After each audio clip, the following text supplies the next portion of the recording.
네, 여러분 안녕하십니까? 여러분들 우리 오늘은요, 그래요. 지난 시간에 이어서 이제 그 근로기준법에서 9번째 근로시간과 휴게시간의 특례 쪽부터 한번 볼 건데요. 여러분들 여기도 물론 시험에 잘 나옵니다. 그런데 다른데 앞쪽에 제가 말씀드렸던 지난 시간에 했던 것보다는 빈도가 좀 떨어져서 그래서 여기는 가볍게 그냥 줄만 하나 칠게요. 어디 줄을 끊냐? 여기서부터. 다음 각 호의 어느 하나에 해당하는 사업에 대해서 사용자가 근로자 대표와 서면으로 합의하는 경우에는요. 제53조 제1항에 따른 주 12시간을 초과하여 연장 근로를 하거나 제54조에 따른 휴게 시간을 변경할 수 있는데 그게 여러분들 그 밑에 있습니다. 그래서 그냥 이거는 그렇게 하나 치고 넘어갈게요. 그 다음 그게 이제 이런 것들. 자, 그 다음에 취업 규칙을 작성을 했잖아요. 그러면 이제 그거를 신고해야 되는데 작성과 신고에 대한 법규입니다. 근데 요것도 첫 번째 줄만 좀 끌게요. 요것도 나오긴 다 나오는데 좀 많아요. 그렇게 하기에는. 그쵸? 그래서 그냥 한번 줄만 끌고 좀 읽어보도록 하겠습니다. 그쵸? 오케이? 자, 첫 번째. 상시 10명 이상의 근로자를 사용하는 사용자는 다음 각 호의 사항에 관한 취업 규칙을 작성해서 고용노동부 장관에게 뭐 합니까? 신고하는 거예요. 신고. 등록이 아니라 신고해야 된다. 신고에 동그라미 하나 치고. 그래서 그게 되게 많아요. 업무 시작과 종료 시간. 어떻게 나오냐면 이렇게 나와요. 다음 중 취업 규칙을 작성할 때 작성되는 그 뭐죠? 그 내용으로 아닌 것을이라고 했을 때 첫 번째 업무의 시작과 종료, 두 번째 임금의 결정, 계산, 지급 방법, 세 번째 가족 수당의 개선 뭐 이런 것들이 나옵니다. 그래서 사실 그렇게 하기엔 너무 많잖아. 지금 보시는 것처럼. 그렇죠? 그래서 그냥 한번 쭉 읽어보는 걸로 하겠습니다. 오케이? 자, 너무 많아서 그냥 쭉 읽어보고 넘어가겠습니다. 그리고 많이 나오진 않아요. 자, 이겁니다. 제가 지난 시간에 그 노동자랑 그 뭐죠? 그 협의하는 거 그거 이야기했던 거. 그게 왜 취업 규칙 여기 없지라고 했더니 여기 뒤에 있다고 했잖아요. 여기 있습니다. 그쵸? 자, 이거 별표 크게 하나 치겠습니다. 읽어볼게요. 취업 규칙을 작성, 변경 절차 사용자는요. 자, 취업 규칙의 작성 또는 변경에 관해서 해당 사업 또는 사업장에게 근로자의 과반수로 조직된 노동조합이 있는 경우에는 그 노동조합과 일단 협의하고요. 근로자의 과반수로 조직된 노동조합이 없는 경우에는 근로자의 과반수의 의견을 들어야 됩니다. 오케이? 자, 뭡니까? 내가 그냥 단순히 취업규칙을 현재 레벨에서 비슷한 레벨로 변경할 때에는 뭡니까? 그냥 과반수로 된 사람들의 의견을 듣거나 뭡니까? 노동조합의 의견을 들으면 돼요. 그러니까 서로 협의만 하면 됩니다. 잘 협의하면 돼요. 근데 여기서부터 중요하네요. 다만 취업규칙을 근로자에게 불리하게 변경하는 경우에는 어떻게 됩니까? 동의를 받아야 됩니다. 반드시 동의를 받아야 돼요. 반드시. 그래서 요거 별표 크게 하나 칠게요. 11번 별표 크게 하나 치고 시험에 아주 자주 나오니까 반드시 하나 체크하겠습니다. 오케이? 됐어요. 자, 이렇게 해서 이제 우리가 첫 번째 근로기준법은 여기까지 좀 정리하도록 할게요. 근로기준법 됐고요. 그 다음에 이제 뭐 할 거냐? 두 번째 법령으로 남녀 고용 평등과 일, 가정, 양립 지원에 관한 법률 및 시행령 규칙을 지금부터 한번 보도록 하겠습니다. 자, 볼게요. 첫 번째, 이것도 잘 나오죠? 자, 보세요. 정의부터 나오죠. 지금부터 우리가 시행할 법은요. 남녀 고용 평등과 일, 가정, 양립 지원에 관한 법률인데요. 여기를 일단 할 때 과연 어떤 것들을 용어를 개념을 정의하고 갈 것인가 이제 그게 제일 먼저 나오잖아요. 그렇죠? 여기서 첫 번째 차별 동그라미 치고 별표 크게 하나 치겠습니다. 아주 자주 나와요. 자, 볼게요. 이 전체 다 기억해야 됩니다. 아주 잘 나오거든요. 볼게요. 자, 보겠습니다. 차별이란 뭡니까? 어떻게 정의했냐? 사업주가 근로자에게 성별, 혼인, 가족 안에서의 지위, 임신 또는 출산 등의 사유로 합리적인 이유 없이 채용 또는 근로의 조건을 다르게 하거나 그 밖에 불리한 조치를 하는 경우, 그런 경우 자, 사업주가 채용 조건이나 근로 조건은 동일하게 적용하더라도 만약 그 조건을 충족할 수 있는 남성 또는 여성이 다른 한 성에 비해서 현저하게 적거나 그에 따라서 특정 성에게 불리한 결과를 초래하게 되는 거 이런 것도 전부 다 안 돼요. 그 조건이 정당한 것임을 증명할 수 없는 경우를 포함하는 이 모든 것들을 전부 다 차별로 봅니다. 다만 다음 각 목의 어느 하나에 해당하는 경우는 제외한다. 자, 보세요. 법에서는 시험에 아주 잘 나오는 게 뭐냐면요. 보통은 숫자, 예를 들어서 뭐 다시 재허가를 받으려면 몇 년 안에 해야 되냐 뭐 이런 거 3년 뭐 이런 거거든요. 또 며칠 안에 해야 되나 90일 안에 뭐 이런 거 있습니다. 그게 우리 시험의 법에 그 숫자가 굉장히 잘 나오고요. 두 번째는 요겁니다. 실제 법에서 다 적용되는 건 별로 의미 없어. 시험에 잘 안 나와. 거의 대부분 뭡니까? 이런 예외 현상들을 반드시 기억해야 돼요. 오케이? 일단 기본적으로 이 차별에 대한 내용 원래 잘 나왔고요. 예외도 진짜 잘 나옵니다. 그 예외가 이겁니다. 자, 이거 별표 하나 칩시다. 자, 직무의 성격이 비추어 특정성이 불가피하게 요구되는 경우, 그때는 그 성을 특정성을 먼저 뭡니까? 뭐 우대해주고 그 사람을 먼저 뽑고 해도 그건 뭡니까? 그건 차별이 아니라는 거예요. 오케이. 왜죠? 왜냐하면 직무에서 그게 필요하니까 어쩔 수가 없는 거예요. 그렇죠? 그런 것까지 차별하면 그 직무에서 필요로 하는데 그거 못하면 그 직무가 빵꾸 나는 거 아닙니까? 그렇죠? 그러니까 그런 쪽에 뭔가 구멍이 나지 않기 위해서 반드시 이거는 해줘야 됩니다. 그러니까 이게 차별 아니라는 거야. 오케이? 그 다음 여성 근로자가 임신, 출산, 수유 등 모성 보호를 위한 조치를 하는 경우 이것도 차별 아니라고요. 그러니까 여성 근로자가 임신을 위해서 좀 더 우대해주고 출산하기 위해서 좀 더 우대해주고 수유하기 위해서 좀 더 우대해줬는데 그걸 남성 직원들이 이거 성차별 아닙니까? 아니라는 거야. 오케이? 그래서 이것도 차별이 아니라는 겁니다. 그 밖에 이 법 또는 다른 법률에 따라 적극적 고용 개선 조치를 하는 경우도 전부 다 뭡니까? 그렇죠. 이것도 전부 다 차별이 아닌 겁니다. 대표적인 적극적 고용 개선 조치가 뭐냐면 우리 지난 시간에 했던 여성과 그다음에 연소자에 대해서 특별 보호하는 거 있죠. 이런 것들 전부 다 적극적 고용 개선 조치인데 그런 것들 전부 다 차별이 아닙니다. 기본적으로 여성과 연소자는 사회적 약자이기 때문에 그들한테 조금 더 특별하게 무언가를 주는 게 그게 절대 차별이 아니라는 겁니다. 애초부터 출발점이 한 사람은 여기고 한 사람은 여기인데 이걸 똑같이 이렇게 올리는 거 그건 평등한 게 아닌 거죠. 이 사람이 이렇게 있을 때 이 사람을 이만큼 올려주고 스타트를 하는 게 맞으니까 그러니까 여성과 연소자는 기본적으로 사회적 약자라고 생각을 해서 이들한테 조금 더 특별하게 보호해 준다라는 거 이걸 이렇게 올려주는 겁니다. 결국 출발점을 같게 만드는 겁니다. 오히려 평등하게 대우해 주겠다라는 거예요. 오케이? 그런 건 차별 아니라는 겁니다. 오케이? 이해되십니까? 자, 됐고요. 자, 그 다음에 그렇죠. 이거 됐고요. 여러분들 거기 보면 적극적 고용 개선 조치 여기다 줄을 긋고요. 줄을 그어서 그거를 밑으로 화살표로 해서 어디로 화살표로 하냐? 여기 바로 3번에다 이렇게 해서 연결하면 됩니다. 적극적 고용 개선 조치가 뭔지를 한번 봅시다.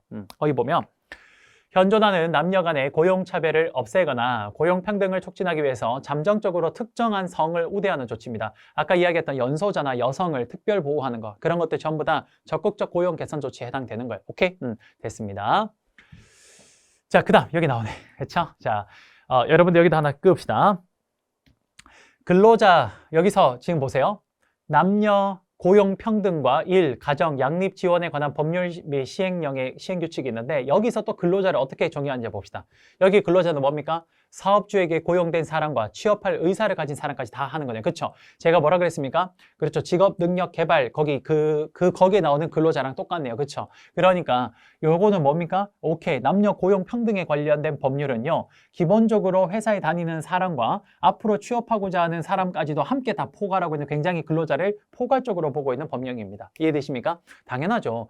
남녀 고용의 적극적인 개선 조치에는 앞으로 취업할 사람들에까지도 충분히 해당되는 부분들이니까. 그렇죠? 오케이. 특히나 남녀 고용 평등 관련된 법률에는 성 관련된 교육도 있습니다. 그러니까 그거는 당연히 성희롱 이런 거 하면 안 되니까 당연히 뭡니까? 그래서 취업할 의사를 가진 사람한테 다 적용되는 겁니다. 오케이? 그래요. 됐어요. 이것도 별표 하나 치죠. 자, 역시나 적용 범위 제가 말씀드린 게 이제 나올 겁니다. 이 법은 뭡니까? 줄 긋겠습니다. 1법은 근로자를 사용하는 모든 사업장에 적용합니다. 오케이? 이게 원칙이에요. 대원칙. 하지만 일부 대통령령으로 정하는 경우는 일부 안 해도 된다라는 겁니다. 보면 그게 뭐냐? 대통령령으로 정하는 사업은 지난번에 이야기했죠. 동거하는 친족만으로 이루어지거나 혹은 사업장과 가사 사용인에 대한 법인은 전부를 적용하지 않는다 그랬죠. 제가 다 이야기했죠. 다 똑같잖아 이거는. 그치? 하나만 딱 기억하면 돼. 그러니까 그러다가 아닌 것들이 있어. 아닌 것들이. 그것만 딱딱 머리 집어넣으면 돼. 오케이? 제일 첫 번째 제가 근로기준법에서 했던 말이니까 가볍게 보시면 됩니다. 오케이? 됐어요. 자, 그 다음 3번에 모집과 채용 한번 볼게요. 모집과 채용 이것도 하나 보도록 하겠습니다. 자, 첫 번째 줄 끌게요. 사업주는 근로자를 모집하거나 채용할 때 남녀를 차별해서는 안 되겠죠. 당연합니다. 당연한 거고요. 이게 지금 똑같이 자주 나와요. 보기에. 그 다음 여기도 하나 줄 끌게요. 어디 줄 거냐면요. 이거 여기는 줄 것이 않을게요. 일단 볼게. 사업주는 근로자를 모집 채용할 때 그 직무의 수행에 필요하지 아니한 용모나 키, 체중 등의 신체 조건이나 혹은 여러 가지 이런 것들을 뭡니까? 제시하거나 요구해서는 안 됩니다. 그렇죠? 물론 잘 나오는데 더 잘 나오는 게 있어. 그 뒤쪽에 줄 걸게. 직무 수행에 필요하다면 조건을 제시하거나 요구할 수 있습니다. 이거 틀린 보기로 자주 나오는 게 직무 수행에 필요하다고 해도 차별을 하면 안 되기 때문에 이런 것들을 요구하면 안 된다라고 합니다. 틀린 거예요. 오케이? 대표적인 게 뭐냐면요. 과거에 여러분들 우리 승무원 준비했던 친구들이요. 승무원을 준비하는 그 분들이요.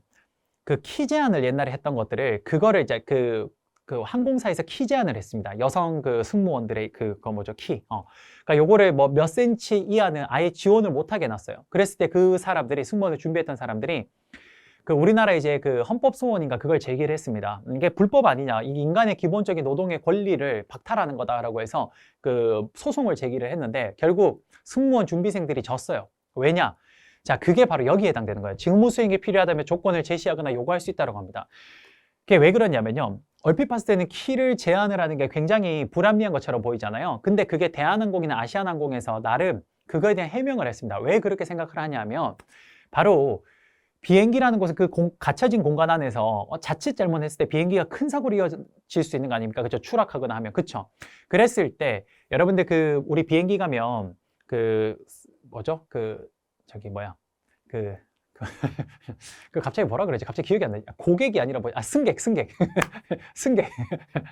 지금 이게 잘 안 돌아가요. 자, 그 승객이 이제 그 가지고 오는 캐리어를 그 여러분들 거기다 그 넣는 데가 있잖아요. 그쵸? 위쪽에 머리 위에. 그쵸? 그걸 이제 넣는데 만약에 비행기가 갑자기 긴박한 상황이 생기면요. 그것들이 우리 영화 보면 알겠지만 그게 막 튀어나오잖아요. 그쵸? 막 이런 식으로. 그쵸? 비행기가 막 심하게 추락하는 상황에서. 그쵸? 그랬을 때 거기 있는 것들을 빨리 끄집어내서 다치지 않게끔 해줘야 되는데 그러려면 그거를 당연히 문을 열고 끄집어낼 수 있어야 되잖아요. 그쵸? 이게 굉장히 필요한 안전상의 그 조치 아닙니까? 그쵸?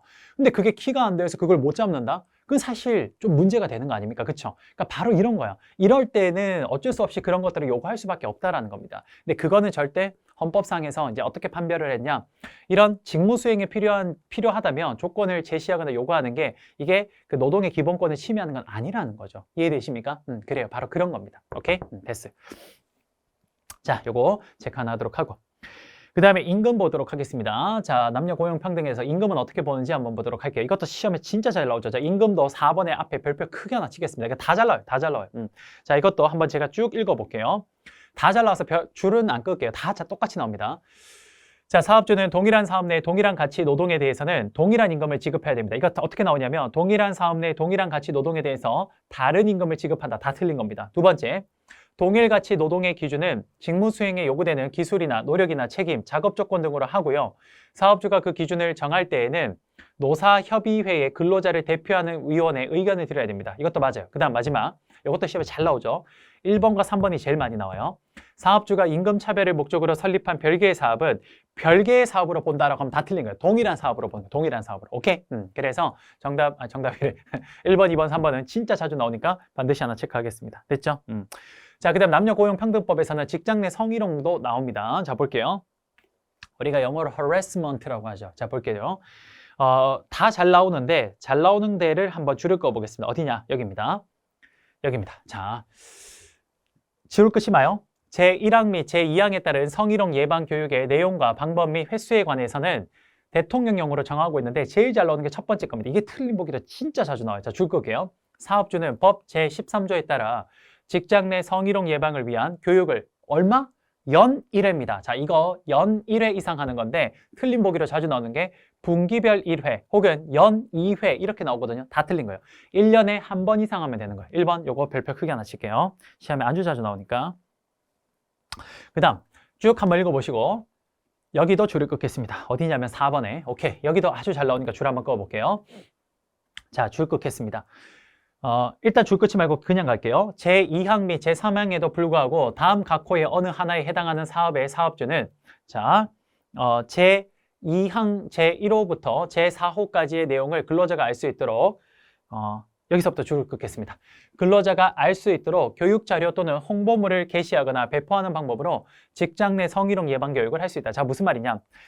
직장 내 성희롱 예방 교육 훈련을 사업주는 1년에 연 1회 이상 해야 돼요. 근데 요런 경우에는 사람이 별로 없거나 혹은 성희롱이 일어날 확률이 굉장히 낮은 경우에는 적극적인 성교육을 할 필요 없이 성희롱 관련된 교육을 할 필요 없이 그냥 홍보물이나 어떤 교육 자료를 배포하는 것만으로도 이미 한 골로 간주하겠다라는 겁니다. 이해되십니까? 그게 뭐냐? 상시 10명 미만의 근로자를 고용하는 사업. 한 9명, 8명 일하는데 거기서 이걸 매년 1회 이상 성교육을 적극적으로 막 한다라는 건 조금 말이 안 되잖아요. 그렇죠? 네. 그러니까 이럴 때는 그냥 성희롱 관련된 책자를 쭉 한번 나눠주면 교육한 걸로 보겠다는 겁니다. 오케이? 그 다음 두 번째, 사업주 및 근로자가 모두 남성이거나 여성, 그러니까 하나의 성으로 구성됐을 때는 그 안에서 성희롱이 날 확률이 좀 굉장히 낮잖아요. 그렇죠? 그럴 때도 그냥 교육자료 배포하면 한 걸로 간주하겠다는 거예요. 이해되십니까? 그래요. 그게 바로 여기 네 번째에 대한 내용입니다. 오케이? 근데 이게 틀린 보기로 자주 나오는 게 뭐냐면 이렇다 그래서 여러분 교육자료를 배포를 해야 되는 거지 성희롱 교육을 안 한다라는 건 다 틀린 거예요. 무조건 한다라는 게 전제인데 하는데 그 하는 거를 이런 경우에는 약식으로 할 수 있다라고요. 제 말 지금 이해되십니까? 오케이? 그래요. 이럴 때는 약식으로 할 수 있다라는 걸 생각하는 겁니다. 오케이? 됐어요. 이거 하나 체크하도록 하죠. 시험에 잘 나오니까 하나 체크하겠습니다. 그 다음 여기 보면 출산 전후 휴가에 대한 지원 이건 한번 읽어보시고요. 우리가 보고 싶은 건 시험에 잘 나오는 건 출산 전후 휴가의 급여입니다. 이거 아주 중요합니다. 자, 지금부터 한번 보도록 할게요. 자, 첫 번째 역시 잘 나오죠. 자, 보겠습니다. 출산 전후 휴가 급여는요. 자, 줄 거게요. 휴가가 끝난 날 이전에 제41조에 따른 피보험 단위 기간이 얼마? 180일 이상입니다. 180일 이상의 동그라미. 이거 자주 나오니까 동그라미. 자, 그 다음 또 어디 줄을 끄냐면요. 역시 줄 다, 2번 그냥 거의 다 꺼야 돼요. 2번 거의 다 꺼야 되는데, 자, 보겠습니다. 2번 전체 다 꺼야 돼요. 그냥 차라리 이럽시다. 7번 앞에 그냥 별표 하나 치고 이 두 개 묶어서 다 전체 잘 나온다고 해볼게요. 시험에 아주 잘 나오니까 볼게요. 일단 180일 이상 돼야 된다는 거 하나 체크하고 2번에 휴가를 시작한 날. 자, 그 다음 또 출산 전후 휴가 또는 유산, 사산 휴가. 여러분, 아기를 유산하거나 아기를 그 뭐죠? 이게 사산하는 경우도 있잖아요. 아기가 이제 뱃속에서 죽어버리는 경우, 그렇죠? 그러니까 그런 사산 휴가를 받은 피보험자가 속한 사업장이 우선 지원 대상 기업이 아닌 경우에는요. 휴가 시작한 후 60일 동그라미. 그 다음 한 번에 둘 이상의 자녀를 임신한 경우는 75일입니다. 쌍둥이, 그렇죠? 요거 어떻게 나오냐? 50일, 여기 60일 이렇게 바꿔 나오거든요. 요거 반드시 체크 하나 하고 그 다음 75일이 지난 날로 본다. 자, 그 다음 이후 1개월부터 자, 여기서 정말 자주 나오죠. 휴가를 시작한 날 이후 1개월부터 지금 요게 아까 요거 가로된 게 여기 요거였어요. 휴가를 시작한 날 이후 1개월부터 휴가가 끝난 날 이후 12개월 이내에 뭘 신청해야 됩니까? 출산 전후 휴가에 관련된 그렇죠. 급여를 신청을 해야 되는 겁니다. 그렇죠?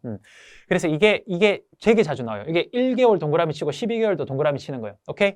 요거 자주 틀린 보기로 나옵니다. 혹은 괄호 쳐놓고 여기 들어갈 걸 알맞게 짝지은 것이라고 나오거든요. 반드시 체크하겠습니다. 오케이? 그 다음에 다만 그 기간에 대통령령으로 정하는 사유로 출산 전후 휴가 급여 등을 신청할 수 없었던 사람은요. 그 사유가 끝난 후 며칠? 역시 또 30일 동그라미. 30일 이내에 신청해야 됩니다. 오케이?